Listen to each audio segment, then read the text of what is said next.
Ladies and gentlemen, welcome to the Car 5 Podcast.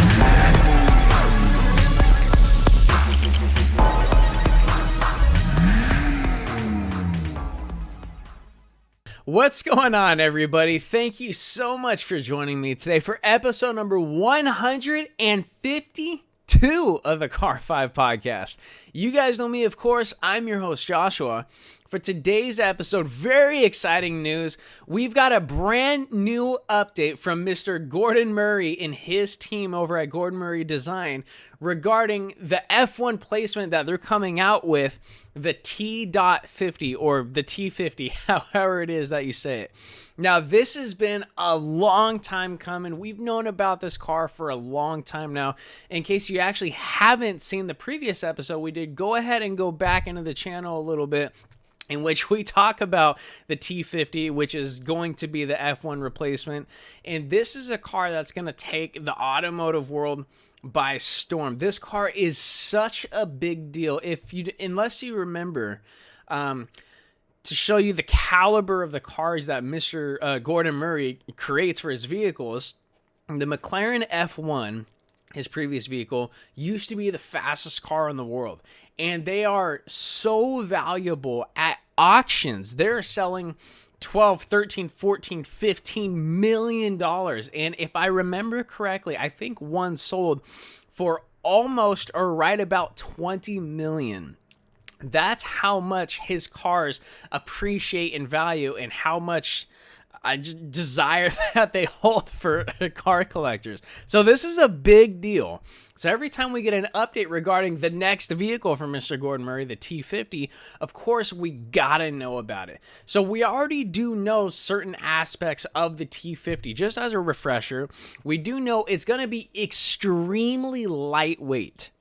And what I mean by extremely, it only weighs 2,160 pounds. To give you reference of what that is, we all know the Porsche Boxster, extremely small, extremely light car. Well, a couple years ago, in 2015-16, because I know my father used to own one, great car by the way, it weighed 2,900 pounds. It's 800 pounds less than a Porsche Boxster. That's how light it is. It's also equipped with a 3.9-liter V12 engine that revs to 12,100 RPM, in which the engine was designed and manufactured by Cosworth and utilizes an H-pattern 6-speed manual transmission. It's going to have carbon ceramic brakes, and it's going to be rear-wheel drive. That's what we already know. As if that's not mind-blowingly enough news information to know already. My favorite thing about this is the weight, but those are the things we already know. Now, a couple things we do have as updates. The power of the car was in the high 600s, but now after this recent update from Mr. Gordon Murray and his team, we know the power has been up to 700 horsepower. Now, that does come with a little bit of a boost mode in the car that's available as well, but total maximum power output at the most aggressive driving mode is 700 horsepower. Now, the main thing I do kind of want to kick off in regards to the details is it's kind of science related for this new vehicle. So looking at the pictures right now, there is something wildly and vastly different about this car, and it has to do with the rear end. So if you're looking at the pictures, it looks like there's a legit turbine on the back of the car, in which they're calling it a vacuum. But me just being a car person, if I saw it, I'd be like, that's a turbine, or like an engine turbine, like on an airplane. That's what it looks like on the back. Now, there's a whole science that goes behind this, and I'm just going to read a quote from Mr. Gordon Murray himself talking about this vacuum that they've put on the rear end of their vehicle, the T.50. Contrasting with the clean lines of the T.50 body, perhaps the most notable feature of the exterior is the rear end, which it totally is.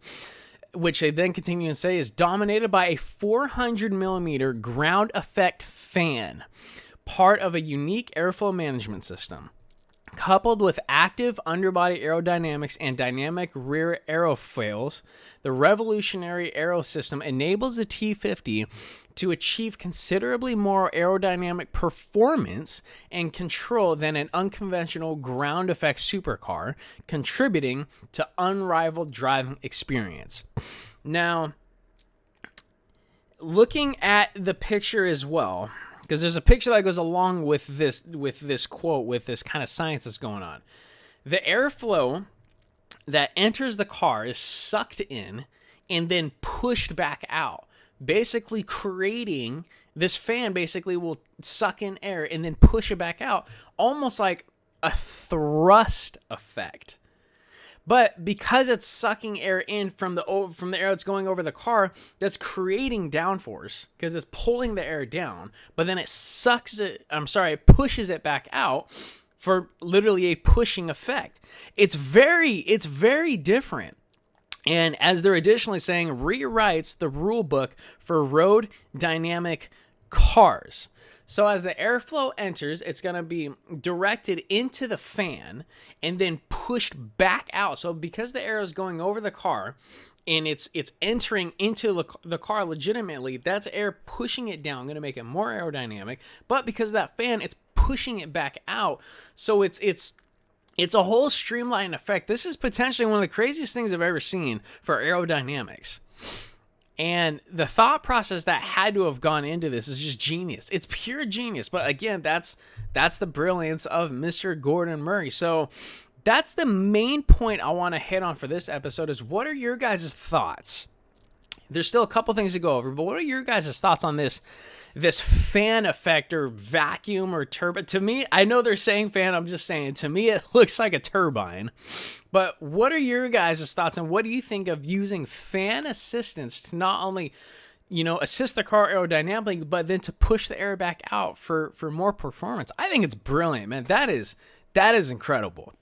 Hitting on a last few couple details for the T.50, we now know there's 6 aerodynamic modes that are available, which are going to optimize dynamics and performance. Again, that 700 horsepower is going to come from the most intense driving mode as well.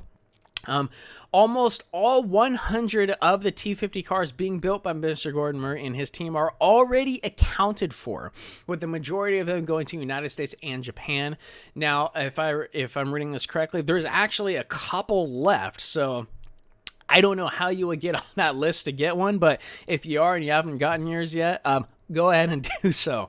It's got a starting price tag of over $2 million, which is to be expected. But just think about this, and I hate to say this, but if you're someone that's looking at this as an investment opportunity, say it's $2.5 million.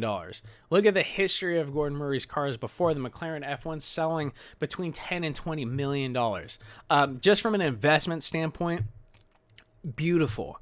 But if you are listening to this podcast and you are buying one, I pray you don't use it as an investment, because that car deserves to be driven. But ladies and gentlemen, that's all we have for episode number 152. Talking about the latest T.50 update from Mr. Gordon Murray. Let me know what you guys think about that fan. That fan is that thing's insane. But let me know what you guys think. I want to know.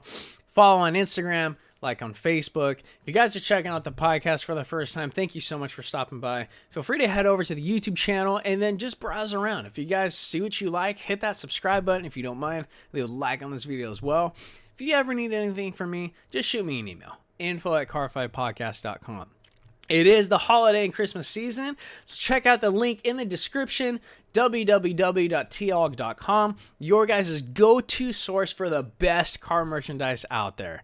Last but most certainly not least, don't forget to tune into episode number 153, talking about Mercedes-Benz and their newest vehicle in their electric fleet, the EQA.